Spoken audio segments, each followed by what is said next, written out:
వేల కోట్లు ఇంట్రెస్ట్ కడుతుంది ఈరోజు. ఎవరు కట్టాలి? తెలంగాణ ప్రజల సొమ్ము. ఈరోజు ఆయన 7 లక్షల 10 నెలల 7 లక్షల అప్పు చేసిన దానికి ఇంట్రెస్ట్ వేల కోట్లు. నువ్వు నెలకు 5,000 కోట్లు వేసుకున్న సంవత్సరానికి ఎంత అవుతుంది? 60,000 కోట్లు.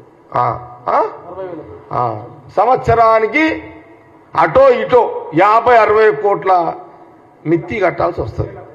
సారీ 50-60 వేల మిత్తి కట్టాల్సి వస్తుంది. ఇంకోటి చెప్పాలా మీకు? ఇంకో సంగతి చెప్తే వింటా నేను. కాళేశ్వరము ప్రాజెక్ట్ ఉంది కదా, కరెంటు సప్లైకి ఎంత తెలుసా? సంవత్సరానికి బిల్లు ఎంత కట్టాలి తెలుసా మీకు?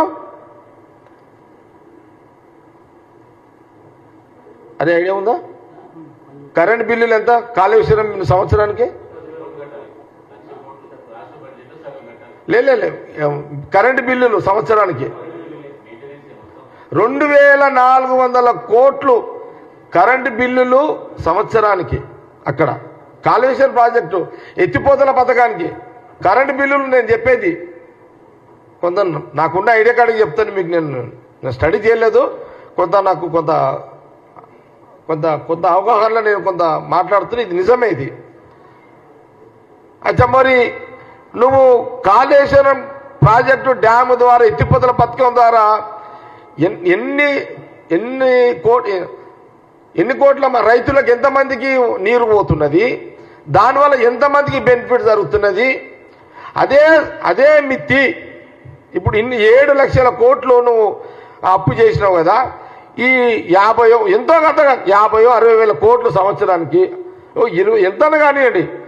ఇదే నువ్వు డైరెక్ట్గా రైతులకు, ఇదే డైరెక్ట్గా ఈ మిత్తిలు బ్యాంకులకు కట్టడం కంటే, ఇదే బ్యాంకులకు మన మిత్తిలు కట్టడం కంటే డైరెక్ట్గా రైతుల పంట పండించుకోవడానికి, మహిళా గ్రూపులకు ఆర్థికంగా ఎదగడానికి, నిరుద్యోగులకు నిరుద్యోగ భృతికి ఈ మిత్తి పైసలే మనము ప్రజలకు ఇచ్చే వాళ్ళం కదా. ఇప్పుడు ఈ మిత్తి వల్ల ఎవరు బాగుపడుతున్నారు? బ్యాంకులే కదా.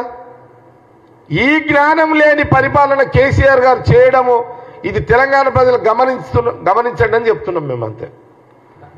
ముఖ్యమంత్రి రేవంత్ రెడ్డి గారు దుబారా చేస్తలేరు.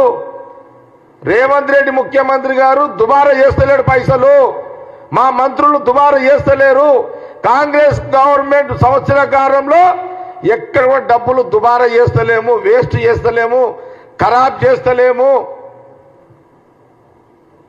మా దగ్గర గట్టిగా జవాబు ఉంది చెప్పడానికి. అరే 7 లక్షల కోట్లు నువ్వు అప్పు చేసి 40-50-60 వేల కోట్ల మిత్తిలు కట్టేటట్టు చేసి 4 కోట్ల మందిని ఆగమాగం చేసి 4 కోట్ల ప్రజలను రోడ్డు పాలు చేసి 4 కోట్ల తెలంగాణ ప్రజలను బజారు పాలు చేసి 4 కోట్ల ప్రజల యొక్క జీవితాలు బజారు పాలు చేసి బతుకు లేదు, భారం ఏంది? ఇదే అపరిపాలన 10 ఏళ్ళు.